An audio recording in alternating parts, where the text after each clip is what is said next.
tadi sudah saya sebutkan satu persatu tentang beasiswa afirmasi, targeted, dan beasiswa umum.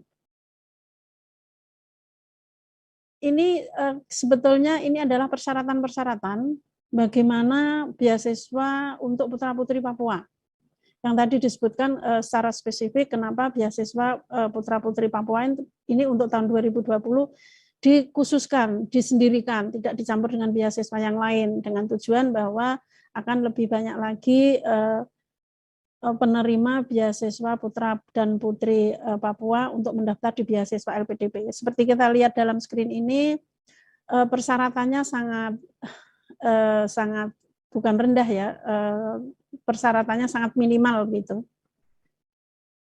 Kalau dari sisi usia itu untuk magister maksimal 47 tahun, untuk doktoralnya 50 tahun. Kemudian syarat bahasa tidak ada. Persyaratan IPK juga tidak dipersiapkan. Nah, nanti bahasa ini akan diberi pengayaan di LPDP. Sehingga kenapa tidak dipersyaratkan sebagai persyaratan. Nah, kemudian yang penting lagi adalah mereka bermarga asli Papua, kemudian ibu kandung orang asli atau bapak kandung orang asli. Nah, kalau misalnya Unisma ini mempunyai banyak alumni di Papua, nanti mohon ini titip disosialisasikan begitu agar lebih banyak lagi informasi yang sampai pada putra-putri di Papua agar mereka mendaftar. Seleksinya di sini seleksi administrasi, kemudian seleksi bakat skolastik dan seleksi substansi. Namun ini nanti semuanya akan dipertimbangkan melalui nanti penentuannya melalui komite reviewer begitu. Kemudian yang penting lagi di sini adalah beasiswa daerah afirmasi.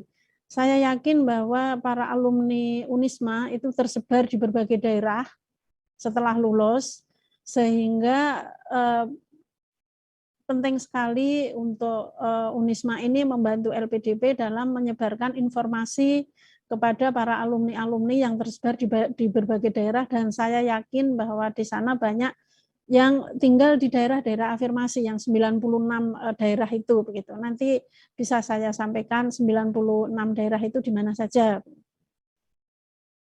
Nah, ini hampir sama dengan yang Papua tadi sebetulnya, magister itu maksimal 47, kemudian doktoral maksimal 50. Kemudian persyaratannya, yang magister dalam negeri itu ITP 400. Kalau luar negeri ITP 500. Kemudian kalau doktoral dalam negeri 450 dan doktoral luar negeri ITP-nya 500. Kenapa yang saya sebutkan hanya ITP? Karena biasanya untuk dari daerah-daerah ini yang paling gampang dicapai tesnya itu adalah tes TOEFL ITP begitu. Karena TOEFL IBT itu biasanya adanya di kota-kota besar begitu.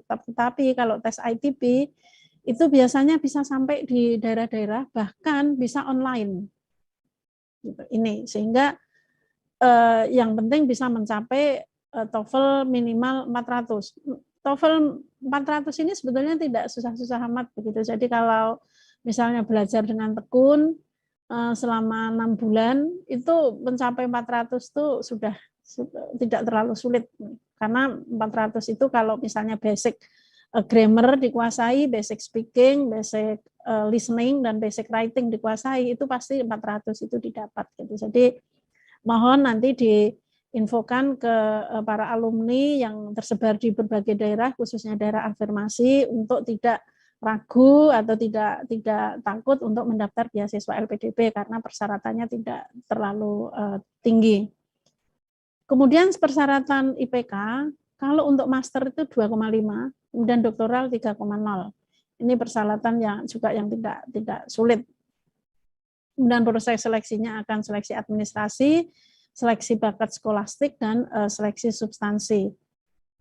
Mungkin di antara seleksi ini, mungkin dari seleksi administrasi. Dari seleksi administrasi itu sebetulnya seleksi yang berbasis dokumen.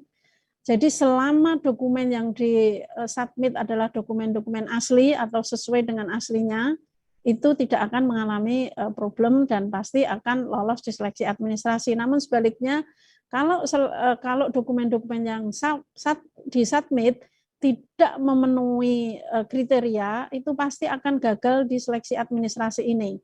Karena kami mempunyai verifikator yang cukup banyak, dan juga kita mempunyai kerjasama dengan para provider penyelenggara tes bahasa Inggris, sehingga kalau misalnya ada nilai bahasa Inggris yang palsu gitu, pasti akan ketahuan begitu, karena itu akan dikonfirmasi kepada atau melalui provider tes bahasa Inggrisnya. Jadi lebih baik mensubmit dokumen-dokumen yang memang asli begitu agar lolos seleksi administrasi. Kemudian seleksi bakat skolastik ini sebetulnya ini tes yang tidak begitu asing, yang sebetulnya sering kita jumpai, dan ini kalau ingin latihan itu banyak ditemukan di toko-toko buku begitu, itu banyak menjual contoh-contoh soal tes bakat skolastik ini. Nah, itu sebetulnya yang penting bagaimana mengenali pola-pola tes. Karena di sini ada tiga jenis tes. Yang pertama adalah verbal, yang kedua adalah kuantitatif, dan yang ketiga itu ada problem solving. Begitu kita mengenali pola-pola tes yang verbal itu seperti apa, kemudian kuantitatif seperti apa, kemudian problem solving itu seperti apa, itu semakin potensi untuk bisa mengerjakannya semakin tinggi dibanding mereka yang tidak mengenali sama sekali begitu. Jadi ini sebuah tes sebetulnya yang bisa dilatih. Jadi mulailah latihan dari sekarang agar bisa mengerjakan tes bakat skolastik ini dengan mudah. Kemudian seleksi substansi ini nanti akan ada wawancara,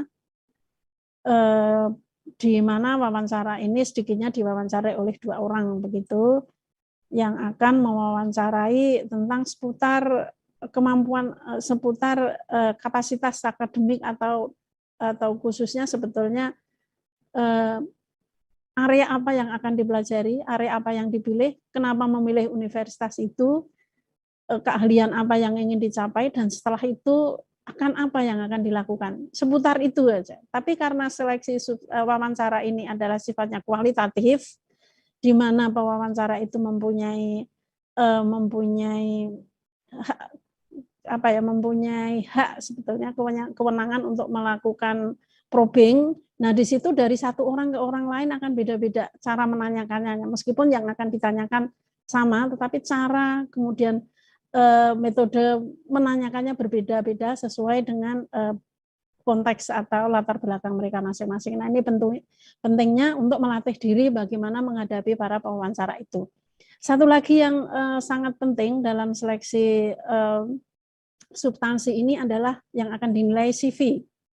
CV itu sangat penting karena akan dilihat satu persatu komponennya. Misalnya prestasinya apa, kemudian misalnya prestasi di bidang apa, itu semua akan diperhitungkan, akan dinilai karena kita mempunyai tim penilai CV begitu. Sehingga ketika menyusun CV, jangan sekedar menyusun CV, tapi perhitungkan apa saja yang pernah diperoleh, itu cantumkan di situ semua begitu. Ini kenapa saya menjelaskan di daerah afirmasi cukup panjang juga persyaratannya, karena saya yakin bahwa para lulusan Unisma itu banyak yang akhirnya kembali ke daerah-daerah asalnya, di mana di sana banyak yang berasal dari daerah afirmasi, meskipun tidak tertutup kemungkinan bahwa mereka juga berasal dari kota-kota besar sebetulnya. Betul. Kemudian ini beasiswa prasejahtera, mungkin tidak perlu saya jelaskan, tetapi nanti kalau seandainya diperlukan dapat kita lihat lagi secara detail nanti dalam tanya jawab. Nah, ini disabilitas juga nanti bisa dilihat, nanti bisa saya jelaskan secara detail seandainya itu ditanyakan. Nah, yang penting lagi di sini adalah beasiswa kewirausahaan. Kenapa perlu saya sampaikan di sini secara spesifik? Karena saya juga yakin bahwa lulusan dari Unisma ini banyak yang membuka usaha sendiri begitu. Banyak yang wirausahawan. Sehingga perlu sekali memperoleh informasi tentang beasiswa kewirausahaan ini yang memang baru dibuka mulai tahun kemarin, dan itu karena Pak Dwi berinisiatif untuk membuka ini karena keahlian beliau ahli sekali dalam hal ini begitu. Nah, sasarannya siapa? Sasarannya adalah pengusaha.